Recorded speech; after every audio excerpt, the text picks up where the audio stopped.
the hand clamped down on her wrist like a shackle. Every person in the tavern looked away, every single one, except the man in the patched wool coat sitting alone in the back corner.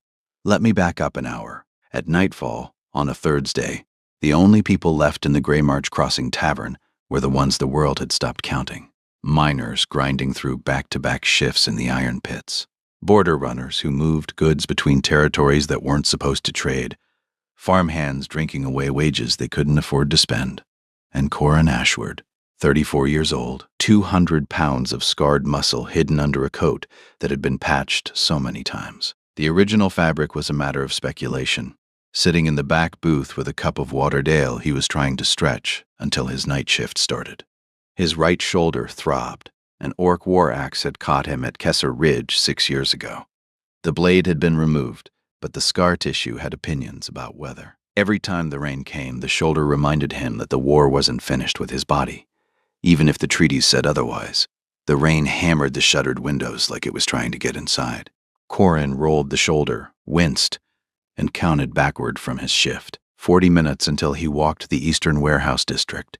Night watchman, 4 coppers a night, 8 hours of checking locks and chasing rats while the cold settled into the joint like a tenant who wouldn't leave. Before that, he'd spent the morning hauling timber at the mill. Tomorrow, if the shoulder cooperated, he had a weekend repair job at the Pelham Sisters candle shop. 3 jobs, 7 days, 14 coppers a week for a cramped 2-room above the tanner's shop that smelled of hide chemicals. 8 coppers for firewood and tallow. 6 for his 7-year-old daughter Mira's school supplies, the second-hand books she devoured. The dance lessons at the community hall that made her face do the thing that made everything else bearable. 4 for food, and whatever else a growing child needed that he hadn't anticipated and couldn't refuse. 32 coppers a month minimum, just to keep their heads above the waterline in a town engineered to drown people like him.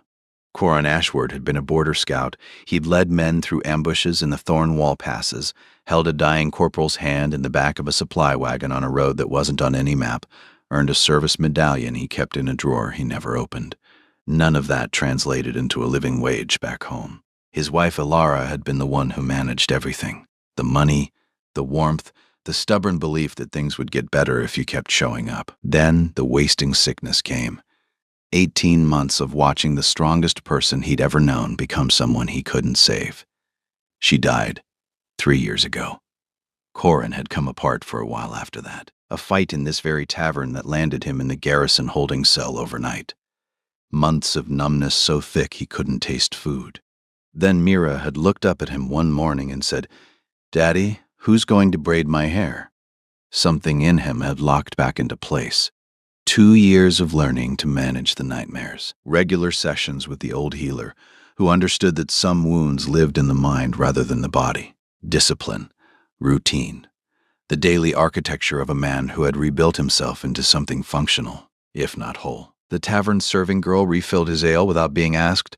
She was young, early 20s, with dark hair pulled into a practical knot, and the kind of quiet efficiency that suggested she actually cared about doing the work well. Her skin was green, deep olive, the particular shade that border towns saw often enough to register and not often enough to stop noticing.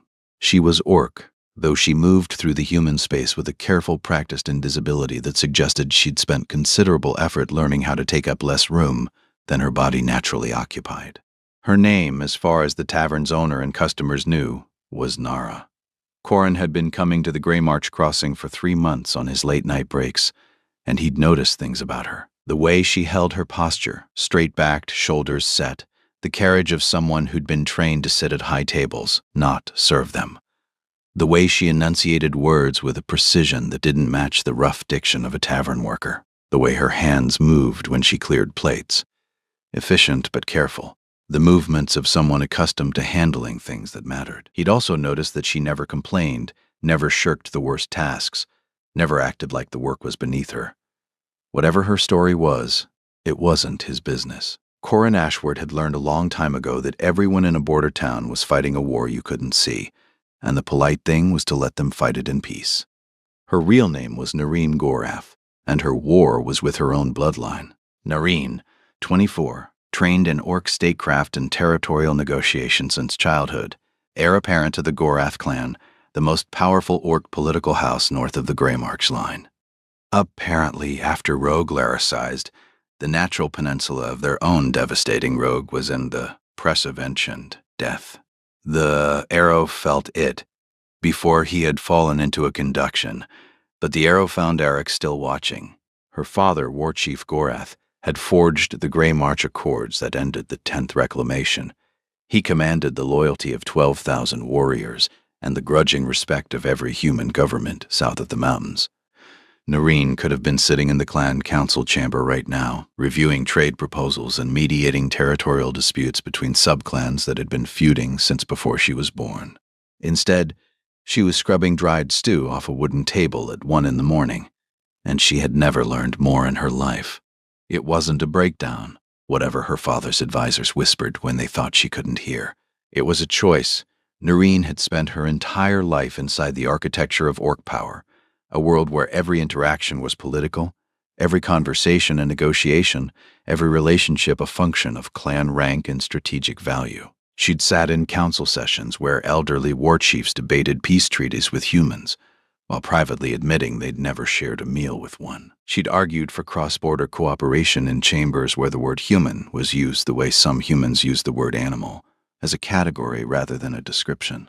She wanted to know what the other side looked like from the inside. The exhaustion, the small kindnesses between strangers, the weight of earning a day's copper through actual labor. So she'd told her father she was taking a sabbatical, the orcish concept of Vrekmora, walking in the other's skin.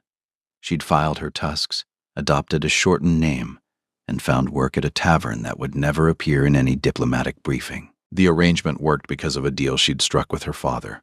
A fierce negotiation that had lasted an entire evening and ended with Gorath's grudging agreement. 6 months. She could have her experiment for 6 months. In exchange, she would return to the clan afterward and take the council seat he'd been holding for her. She would also check in weekly with Draven, her father's intelligence chief, though she'd negotiated that down to written messages rather than physical surveillance. 3 months in, she'd learned more about human society from clearing tables and washing dishes than she'd learned in 4 years of studying diplomatic reports. She'd learned that humans were simultaneously kinder and crueler than the reports suggested. She'd learned that the border town poor had more in common with displaced orcs than either group would admit. And she'd learned what it felt like to be invisible. Not the invisibility of power, where people pretended not to see you out of fear, but the invisibility of irrelevance where people genuinely didn't see you because you didn't matter. That invisibility, she had discovered, was a kind of freedom she'd never known existed. The tavern door opened at 9:15, and the temperature in the room dropped by several degrees without any change in the weather. 3 men walked in. The one in front was Lord Aldrich Venn. Aldrich Venn, 43 years old, landed gentry, territorial magistrate, the kind of man who turned influence into more influence through a combination of sharp instincts, inherited wealth, and a complete absence of anything resembling a conscience. His coat cost more than Corin made in a month. The rings on his fingers cost more than Corin made in a year. He moved through the world like he owned it because in most of the rooms he entered, including this tavern, he functionally did. Half the buildings in the Grey March Crossing were on Aldrich's land. Half the people in them paid rent to his estate. Aldrich Venn was also drunk, not stumbling drunk, not slurring drunk. The dangerous kind. The kind where the alcohol stripped away the thin layer of civility that men like him wore in polite company, leaving nothing but the raw entitlement underneath. He'd been at a private dinner with regional merchants, 4 bottles of Ashemere Red split among 3 men, followed by Brandywine at a private club that charged prices designed to remind you of the gap between you and everyone else. His 2 men, a broad-shouldered enforcer named Garrett and a younger, nervous one named Pell, had tried to steer him toward his carriage. Aldrich had insisted on one more drink first. He did not know that the orc serving girl at the Grey March Crossing was Noreen Gorath. Not yet. "Best table," Aldrich announced, dropping into a booth near the fire with the boneless confidence of a man who'd never been told no in a way that stuck. Garrett and Pell slid in across from him, exchanging the kind of look that people who work for difficult men learn to exchange without moving their faces.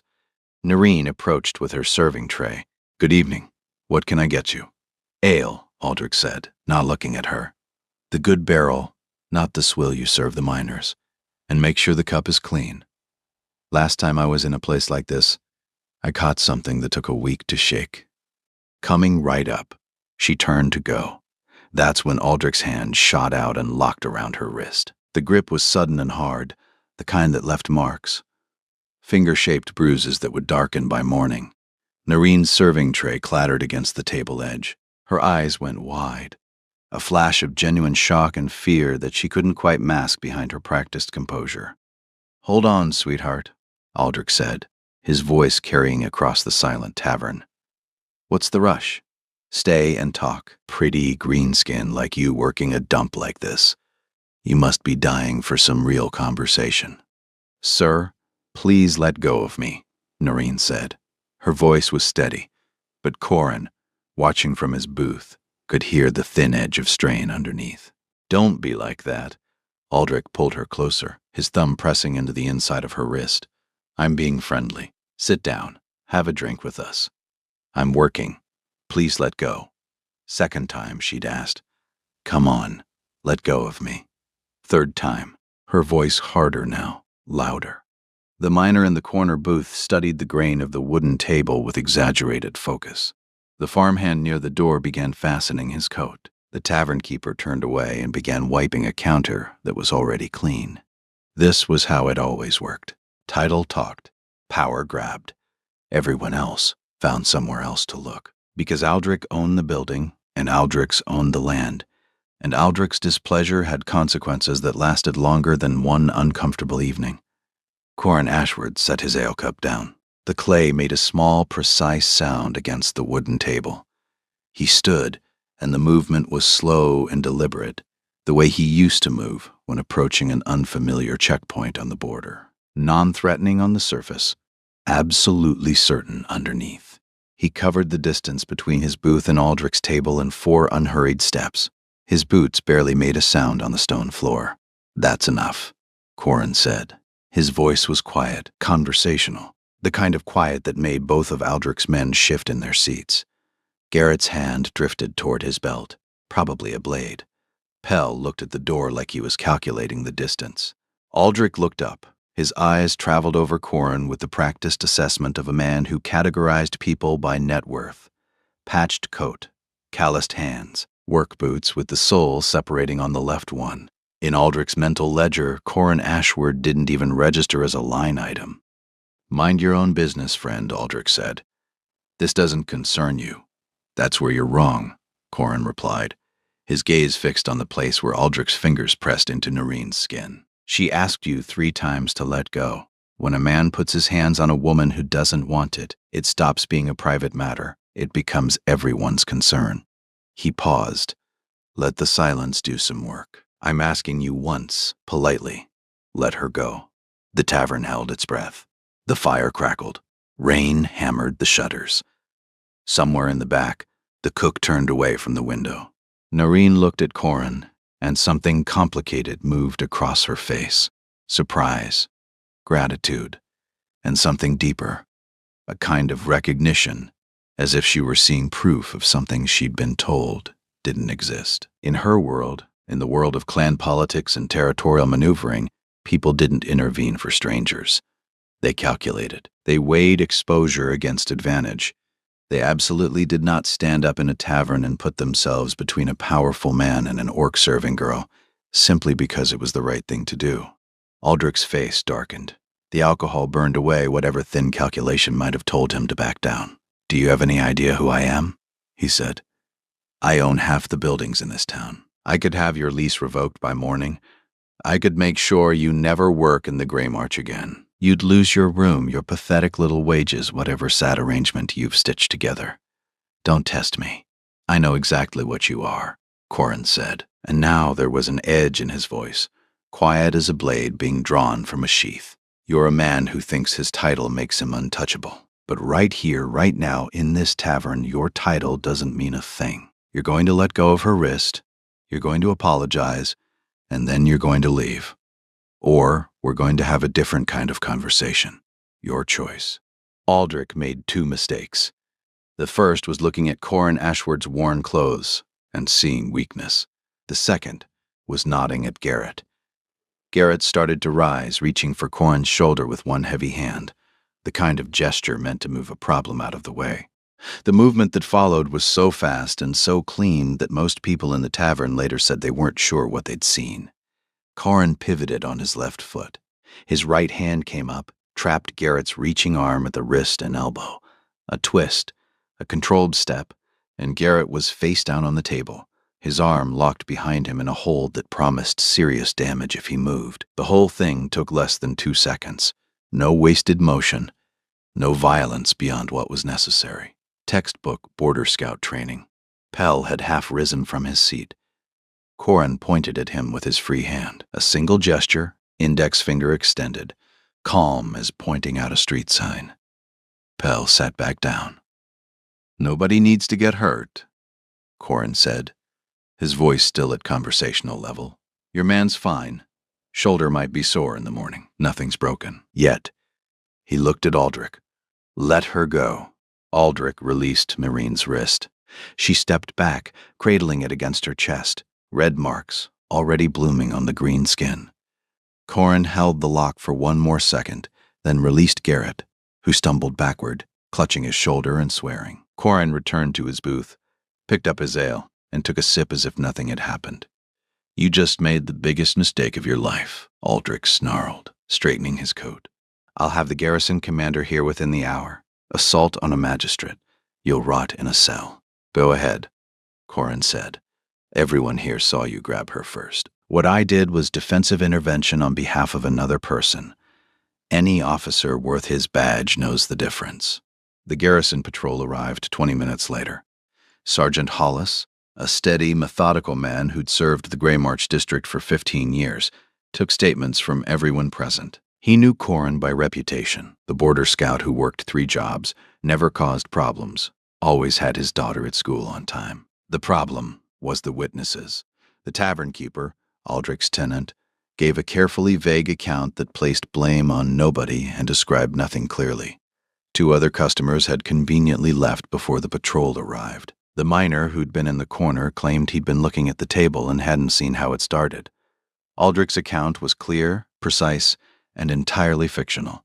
A violent man had attacked his security escort without provocation. "Looks like your word against his," Hollis said quietly, pulling Corin aside. "The magistrate's filing a formal complaint. I need you to come to the garrison." "I'm sorry. I need to send word to my neighbor first. My daughter's alone. He found a boy outside the tavern willing to carry a message for a copper." He wrote it on a scrap of paper with hands that were steady despite everything. Mrs. Orand held up at the garrison.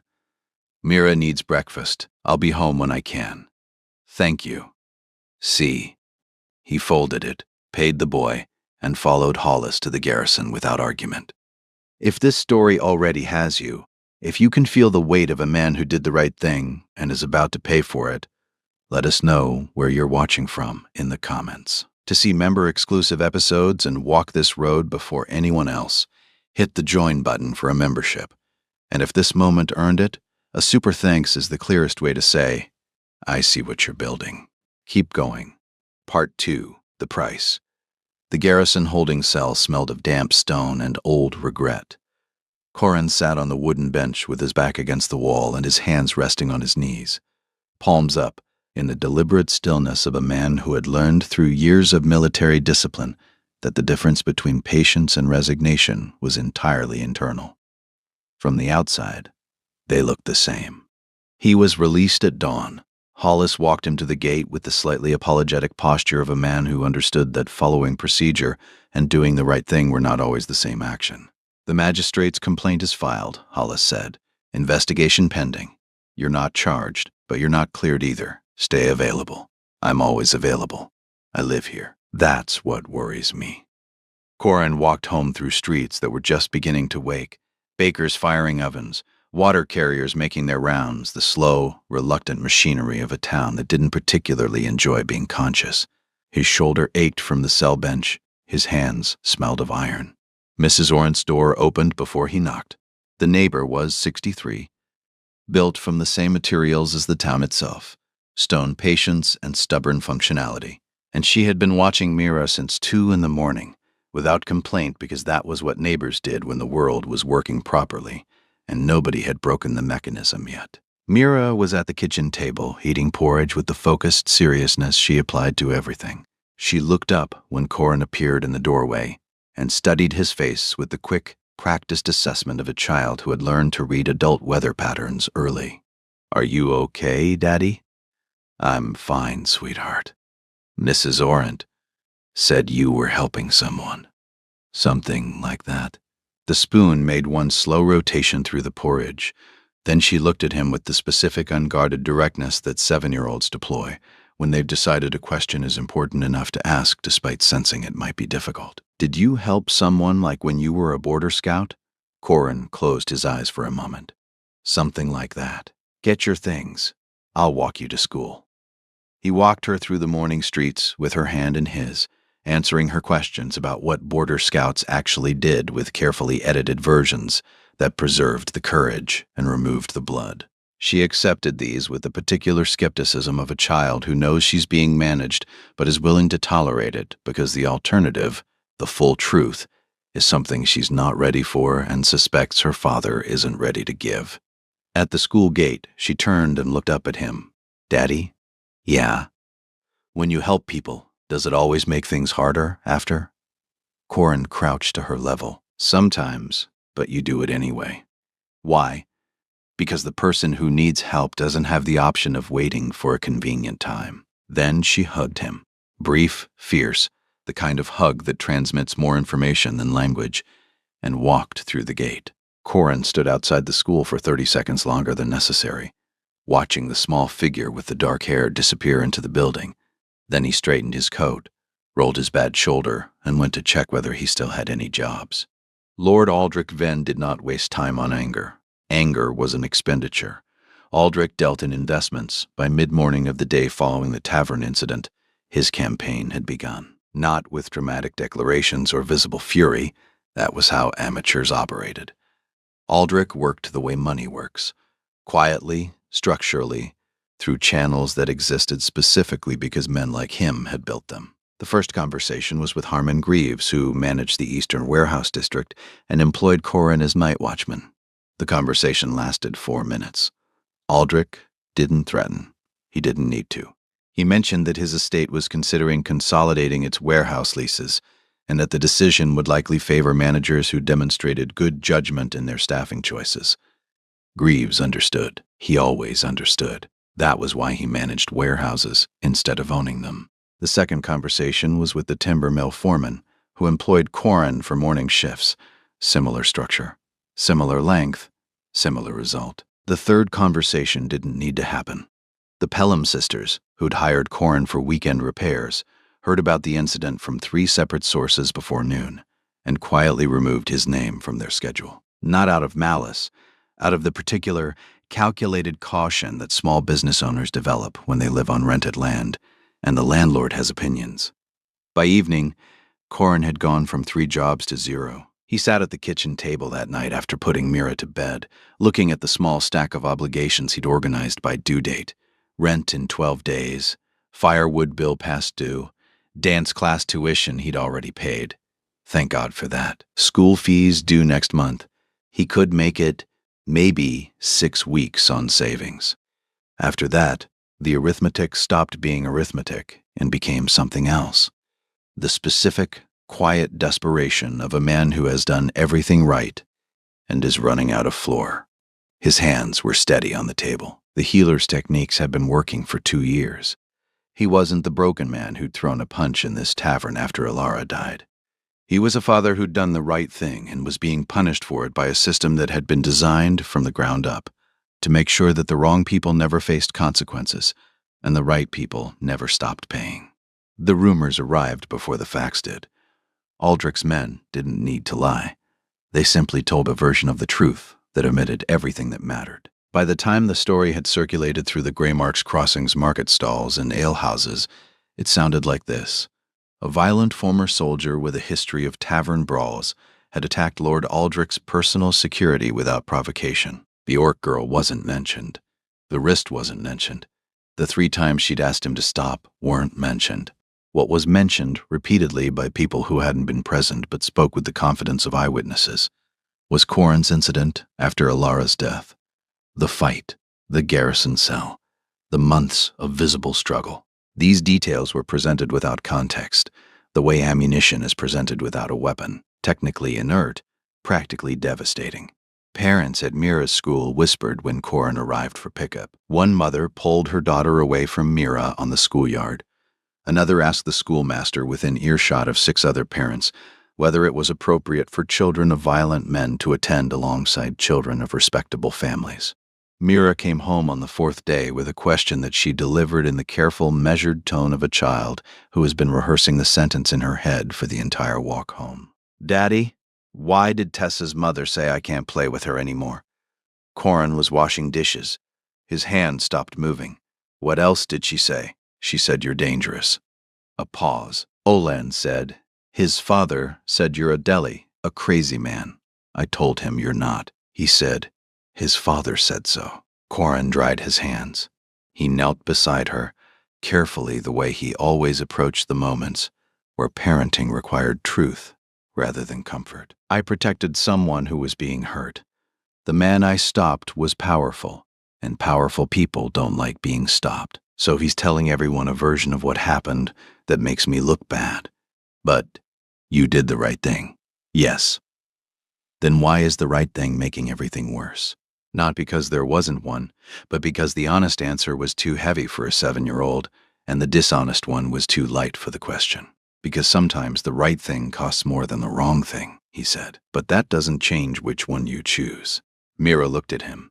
The dark eyes, Ilara's eyes, the ones that saw everything and forgave most of it, held his for a long time. "I would have helped her too," she said. The thing that changed everything happened on the 6th day. Corin was walking Mira home from school. The route was the same as always, down Market Street, past the chandler's shop, through the narrow lane between the tanner's and the grain store.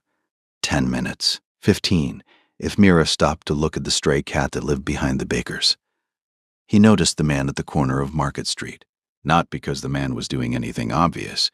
He was standing near the well, arms folded, watching the street with a particular attentiveness of someone whose attention had a purpose. He was wearing clothes that didn't belong to a laborer. Too clean, too well fitted, the functional uniform of someone employed to be somewhere specific and watch something specific. Corin walked past him, adjusted his route, took the long way around through Cooper's Lane. The man was there again the next morning. Different corner.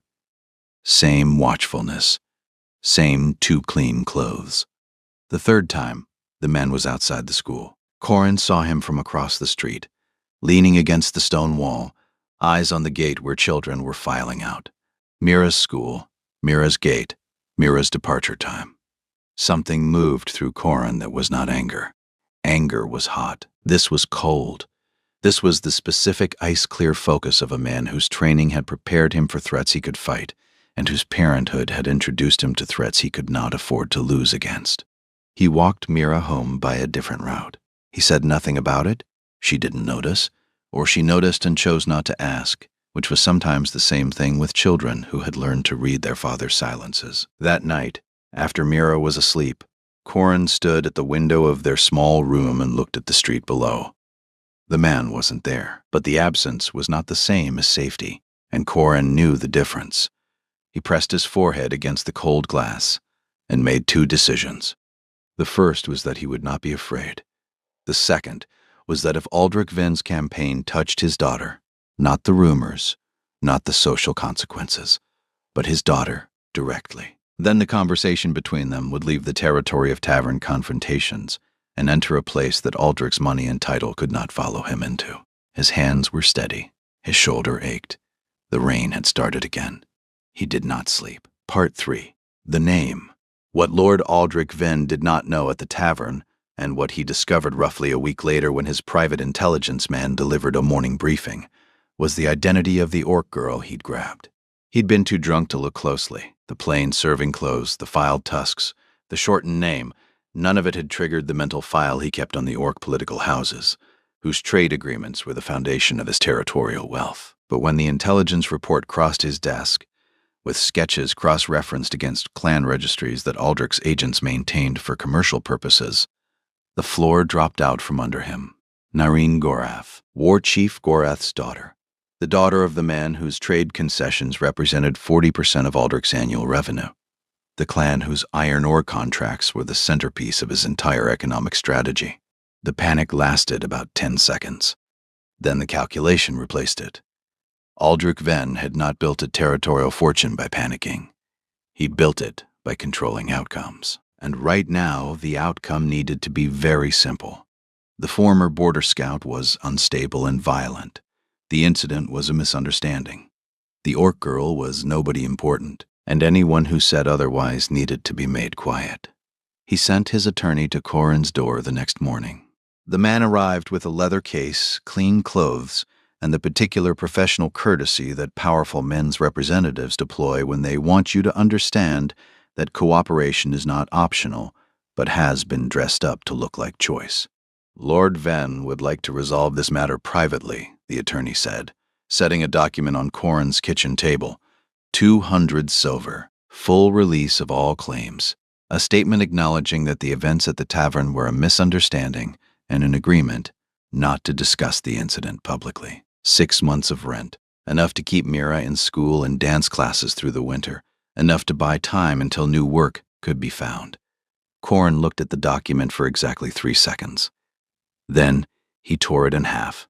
"Tell Aldrich Venn," he said, his voice flat and final, "that he can take his silver and his paper and choke on both." The attorney gathered the pieces with the composed expression of a man who had expected this outcome, but had been professionally obligated to attempt the alternative. "You understand what this means. He'll escalate.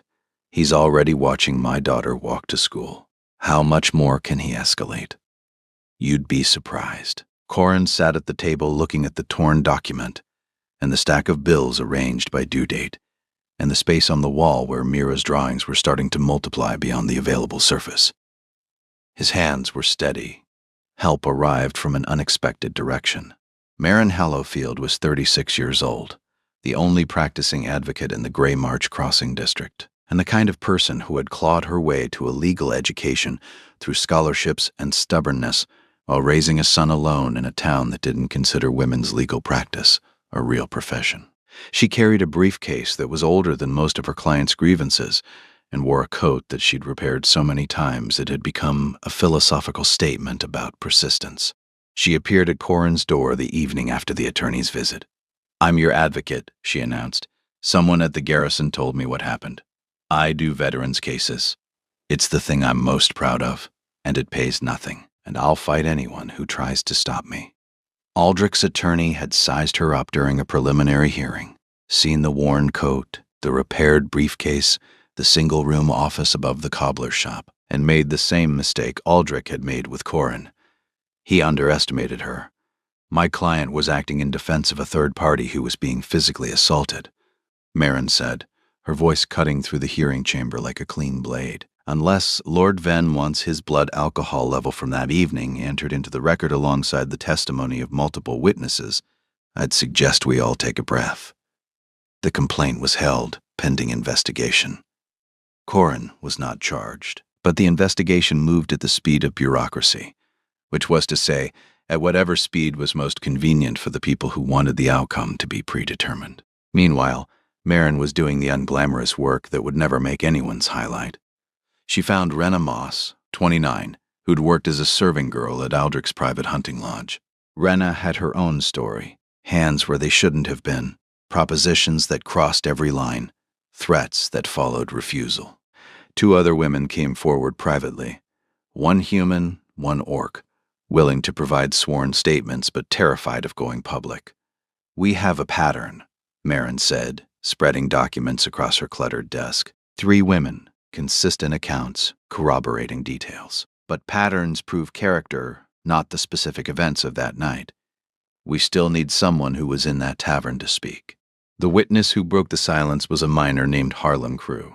Harlan had been sitting in the corner of the Grey March Crossing Tavern that night, studying the wood grain with exaggerated focus, while a man grabbed a woman and another man stood up to stop it. Hebe kept quiet, because he was a man who'd learned that getting involved in other people's problems rarely ended well for people who worked in someone else's mine and lived in someone else's housing. But his 12-year-old daughter had heard the rumors. She'd listened to the stories calling Corin a violent man, a dangerous man, an unstable former soldier who'd attacked a respected magistrate. She'd looked at her father across the kitchen table and asked a question that's simple and devastating. Why is the man who helped the lady being called a bad person? Harlan couldn't answer her, so he decided to stop being silent. I saw everything, Harlan said in a recorded statement, sitting in Marin's office with his hands folded on the table. Lord Venn grabbed the orc girl's wrist hard enough to leave marks. She told him to stop 3 times. 3. The veteran gave Venn every chance to back down before he ever touched anyone. What he did was textbook defense of another person. I know because I spent 6 years in the garrison militia before I went into the mines. 2 other tavern patrons, emboldened by Harlan's statement, provided corroborating accounts. The cook, who had turned away during the incident, admitted under Marin's questioning that he'd heard every word and could confirm Noreen's repeated requests for Aldrich to release her. Noreen learned about the destruction of Corin's life from the tavern keeper, who mentioned it the way people mention weather, casually, without apparent investment in the outcome. That fellow who stood up for you lost all his work. Aldrich saw to it. Heard his girls being followed, too. She stood in the tavern's back storeroom that night, surrounded by barrels and the smell of stale ale, and fought a battle that no one would ever see. She could reveal herself, walk into the garrison, declare her identity, invoke her father's name and the weight of the Gorath clan's political and military apparatus. Aldrich's campaign would collapse within hours. The trade agreements alone gave her father enough leverage to destroy Aldrich's finances with a single renegotiation. But if she revealed herself, the experiment was over.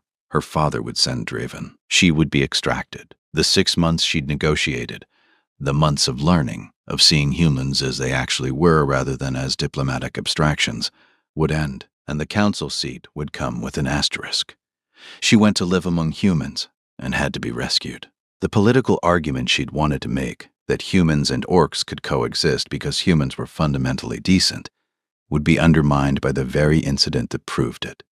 Because a human had been decent, Corin Ashward had stood up in a room where everyone else looked away. He'd done it without knowing who she was. He'd done it because an orc serving girl was being hurt, and that was enough. And now that human was being destroyed for it. Noreen sat on a barrel in the storeroom and pressed her palms against her eyes, the orc gesture for containing something too large for the space available. She could save him by revealing herself, but revealing herself would prove her father's advisors right, that humans couldn't be trusted, that the border was too dangerous, that an orc woman alone among humans would always eventually need rescuing. Or she could find another way. She chose the other way. She went to Marin's office the next morning, not as a Warchief's daughter, but as a witness and a victim, and she gave her statement. Every detail. The wrist, the words, the 3 times she'd asked. The grip that left marks she could still feel. 4 days later, I'll testify, she said, under my serving name, as Nara. That's enough. Warchief Gorath arrived in the Greymarch Crossing on a morning that didn't know it was about to become the most significant day in the town's recent history. He came without announcement. No advance riders, no diplomatic protocols, no formal delegation.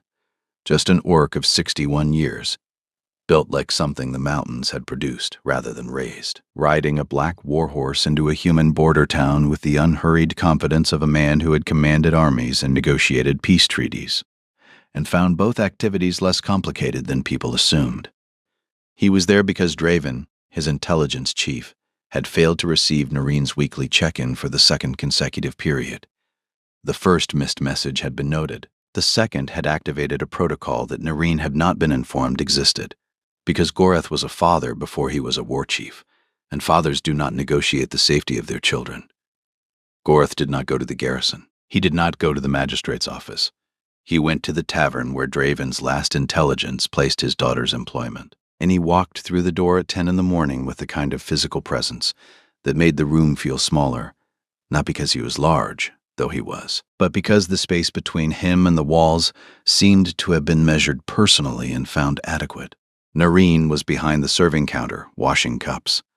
She heard the door, looked up, and the careful architecture of 3 months of anonymity, the filed tusks, the shortened name, the practiced invisibility, collapsed in the space of a single heartbeat. Gorath looked at his daughter. The tavern went silent. Not because anyone understood what was happening. They didn't. But the quality of the silence between the old orc in the doorway and the young orc behind the counter communicated with perfect clarity that something was occurring that was larger than the room it was occurring in. "Father," Noreen said. The word came out in orcish. Small, the word of a child caught somewhere they weren't supposed to be, wearing something they weren't supposed to wear, doing something they'd been given permission to do but had perhaps underestimated the consequences of. Grotha's eyes moved from Noreen's face to her hands, the serving girl's hands calloused from work that wasn't hers by birth, to the filed tusks, to the plain clothes, to the bruise on her wrist that had faded to yellow but was still visible if you knew where to look. He crossed the room in 4 strides. He took her wrist, gently with the specific care of someone whose hands could crush stone and had learned to calibrate, and turned it so the bruise faced upward. "Who," he said.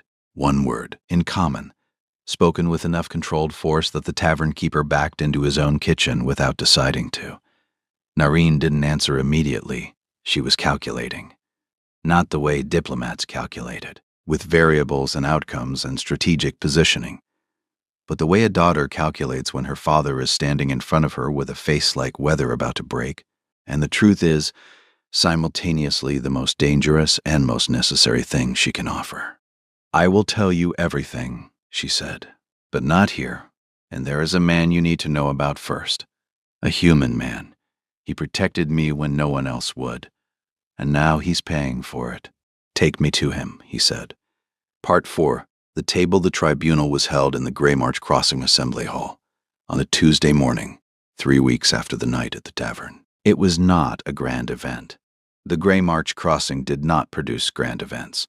It was a stone-floored room with wooden benches and a magistrate's table at the front, where the town's disputes were aired and adjudicated with the methodical tedium that characterized frontier justice. The kind of room where land boundaries were argued over, livestock theft was prosecuted, and the occasional assault charge was processed with the dispassionate efficiency of an institution that had seen every variation of human failure and was no longer impressed.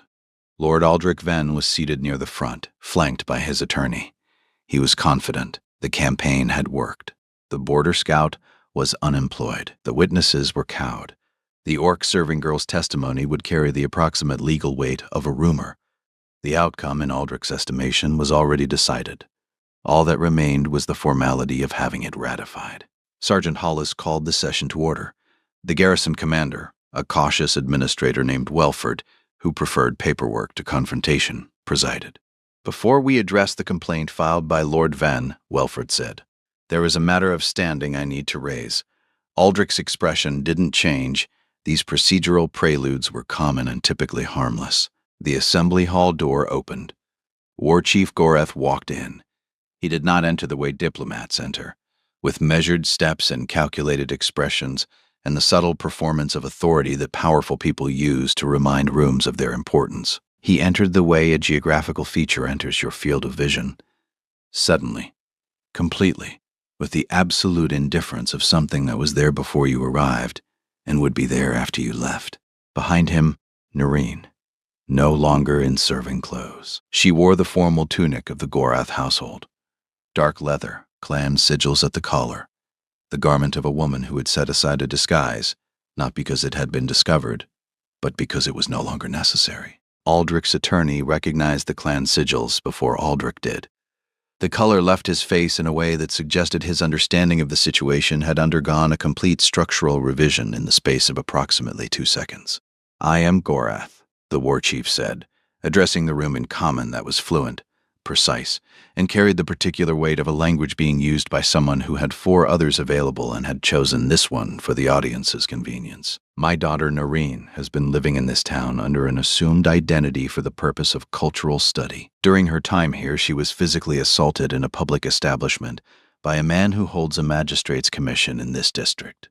When a bystander intervened to protect her, that man used his institutional power to destroy the bystander's livelihood, harass his child, and manufacture a false narrative to suppress the truth.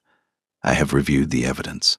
I have spoken to witnesses, and I am here to ensure that the proceedings today reflect what actually happened, rather than what one man's money would prefer to have happened. Aldrich stood. Warchief Gorath, I'm sure this is a misunderstanding. Sit down. The two words occupied the room the way a boulder occupies a stream, completely, leaving no space for anything to flow around them. Aldrich sat. Marin presented the case. Harlan Crew's testimony was read into the record. Steady, detailed, corroborated by two additional witnesses who had been present. The cook statement confirmed the timeline.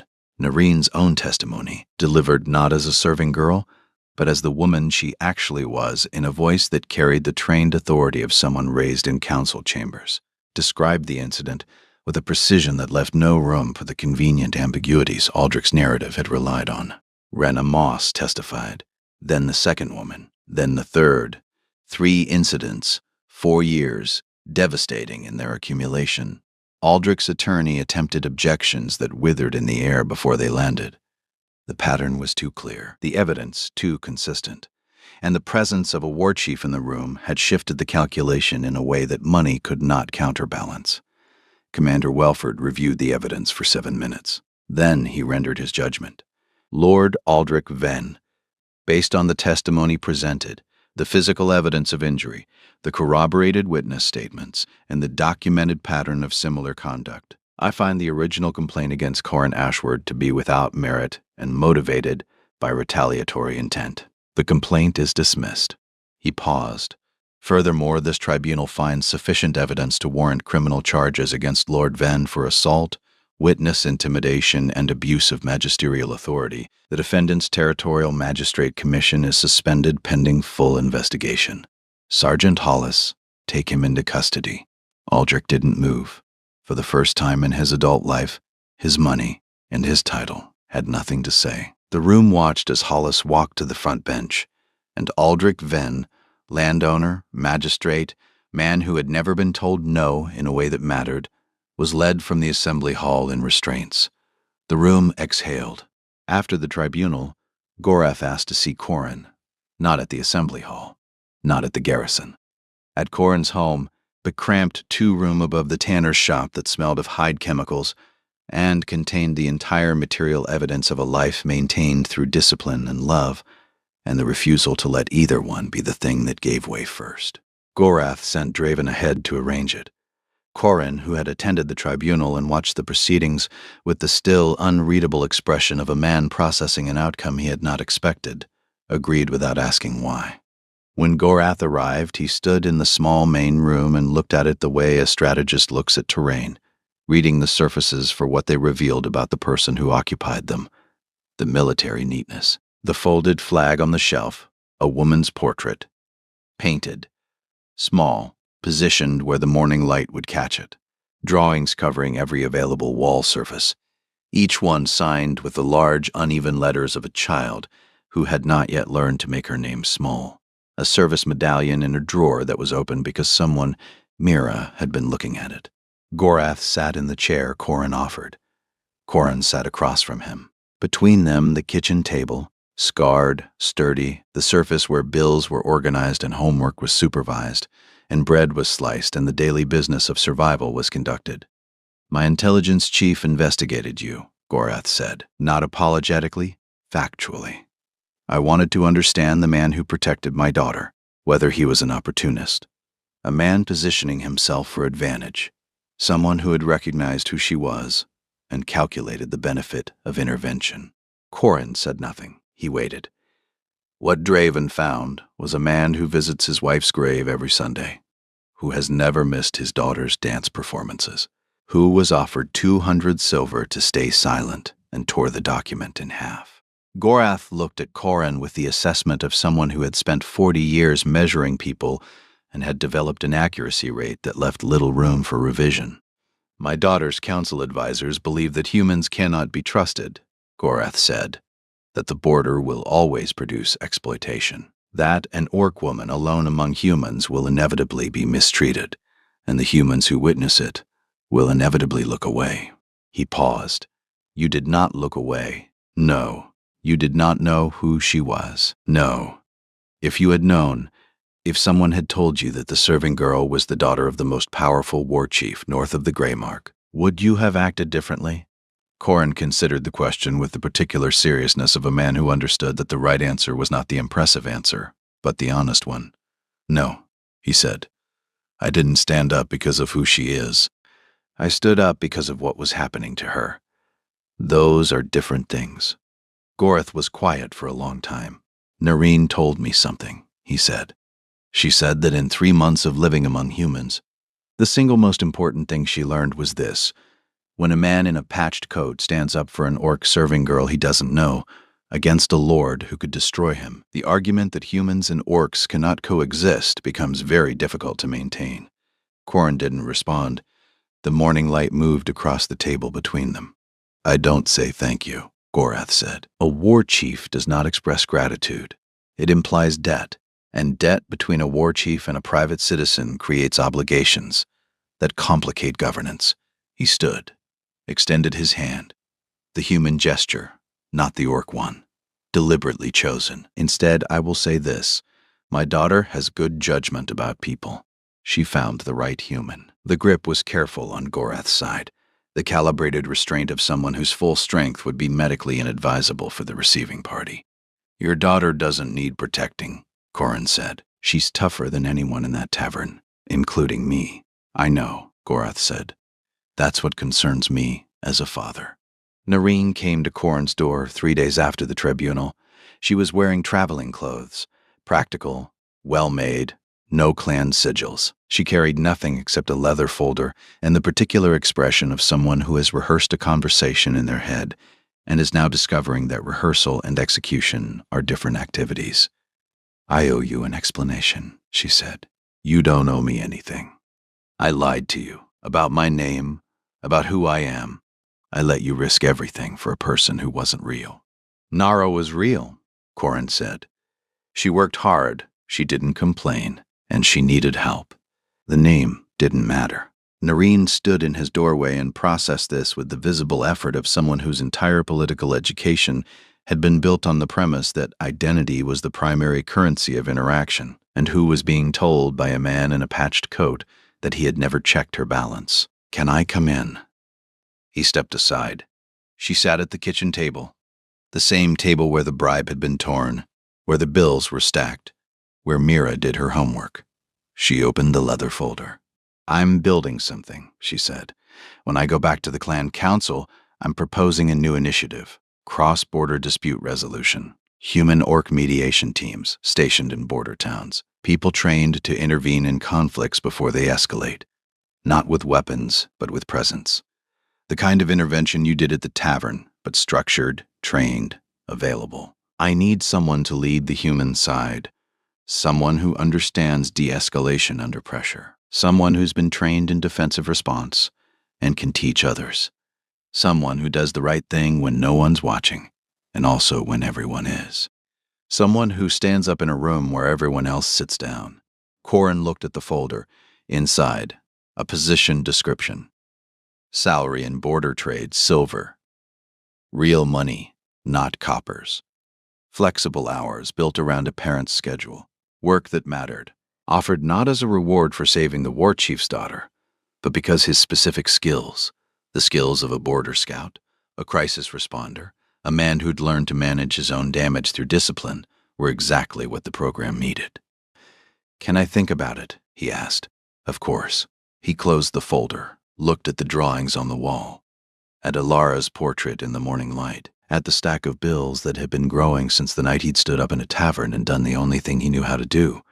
Your father said, war chiefs don't say thank you. I am not my father. Then what do you say? Nareen looked at him across the table. I say, you changed my mind about something I thought was settled. And that is harder than anything my father has ever done on a battlefield. Mira appeared in the doorway of her room, holding a drawing. She'd been working on it for several days. the careful, concentrated effort of a child who understood that what she was making was important without being able to articulate why. She held it up for Noreen to see. The drawing showed 3 figures: a man in a blue coat standing between a smaller figure and a larger, menacing one. The standing figure had something on his back, not a cape exactly, but something that looked like it might become one if the person wearing it decided to grow into it. "Is that your father?" Noreen asked. "It's anyone who helps," Mira said, with the devastating clarity of a 7-year-old. "Daddy says everyone can be that person. You just have to choose." Noreen looked at the drawing for a long time. Then at Mira. Then at Corin, who was standing in the kitchen with an expression that combined pride and the particular helplessness of a parent whose child has just said something so precisely true that no adult response could match it. "Can I keep this?" Noreen asked. "I made it for you," Mira said, "because you're the green lady from the tavern. Daddy told me what happened. He said, you were brave. Your father was the brave one." "I know, but he says brave is better when there's 2 of you." The market square on a Sunday afternoon, 5 weeks after the night at the Grey March Crossing Tavern. Mira was sitting on the stone bench beside Noreen, teaching her to braid leather cord into a bracelet, a human craft that Mira had learned at school and was now transmitting with the intense, exacting pedagogy of a 7-year-old who considers instructional precision a moral obligation. "No, not that one. The brown one goes under, like this." Noreen's hands, the hands of a woman trained in statecraft and territorial negotiation and the complex choreography of clan politics, fumbled with 3 thin strips of leather and produced something that looked less like a bracelet and more like evidence of a struggle. "I think I'm doing it wrong," Noreen said. "You're doing it very wrong," Mira confirmed. "But that's okay. Daddy was wrong the first time too. He made one that looked like a dead worm." "That's encouraging." "It should be. His second one was much better. It only looked like a sick worm." Noreen laughed. The sound was different from anything Corin had heard from her. Not the controlled, calibrated responses of a diplomat, but the unguarded, involuntary sound of a person who had been surprised into joy by a child who didn't know the rules about when laughter was appropriate, and therefore laughed whenever it was true. Corin stood in the doorway of the shop across the square, holding 2 cups of cider he bought from the market vendor. He watched them, his daughter and the orc woman who had come into their lives through an act of violence, and was staying through something that felt like the opposite. Noreen looked up and saw him. For a moment, across the width of the market square, something passed between them that was not a transaction or a negotiation or a strategic alignment. It was the look of 2 people who had come through something difficult from opposite sides and arrived at a place neither of them had planned to be, and who were discovering that unplanned places sometimes fit better than the ones you'd mapped. Mira tugged Noreen's sleeve. "Is standing up for people something that runs in families?" At the market square, at the man crossing toward them with cider and an expression that was learning slowly how to include more than just the 2 of them, "It does now," she said. The afternoon continued. The market hummed. Corin sat beside them and drank cider and watched his daughter teach an orc warchief's daughter how to braid leather and fail at it and try again. The sun moved across the square the way it always did, without commentary, without judgment, illuminating everything equally. The stone bench and the 2 cups and the fumbled bracelet and the 3 people sitting close enough to share warmth on an afternoon that had no agenda except being present. Somewhere in the Grey March borderlands, a treaty held. Somewhere in a garrison cell, a lord was learning that title and consequence were not the same thing. And in a market square, a man who had stood up when everyone else sat down was learning that doing the right thing, even when it costs everything, sometimes opens a door to a life you couldn't have imagined from the other side. Mira finished the bracelet. It was lopsided, the knots uneven, the leather strips slightly different lengths. She tied it around Noreen's wrist, the same wrist that still carried the fading shadow of Aldrich Venn's grip, and pronounced it perfect. Noreen looked at the bracelet, then at the wrist beneath it. The bruise that was almost gone, the bracelet that was just beginning. "It is," she said. "It is perfect."